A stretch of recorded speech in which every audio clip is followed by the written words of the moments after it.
Hi everyone, this is MB Kitchenette and welcome to my channel. MB Kitchenette is a place where you can find easy, quick, healthy, home-cooked recipe. To all my followers, thank you for being here with me once again, and for your continued supports, all through the years, and to those who are new here. Welcome to my channel, and I hope you learn and enjoy today's recipe.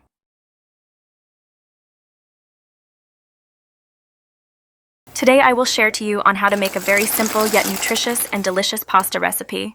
To begin, let's cook the pasta on a boiling water with salt for 10 to 15 minutes. Using the same saucepan, put olive oil and pre-chopped bacon. Let's wait until the bacon is roasted. Write in the comment your name and country you are watching my video, for me to be able to greet you and thank you for your supports on my channel and my page. Add the green peas and corn in can and continue on cooking. Don't forget to subscribe and hit the notification bell for you to always be updated. Add salt and pepper to taste.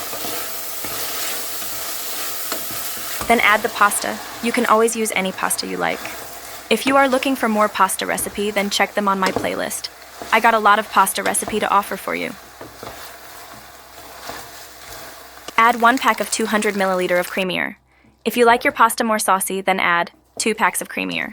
You can turn off your heat now. Easy, quick, healthy pasta recipe. If your pasta are ready, then it can be done in 5 minutes. You can always use them for other recipe. I hope you enjoyed today's recipe. Don't forget to subscribe and hit the notification bell for you to be always updated. Have a happy, healthy meal.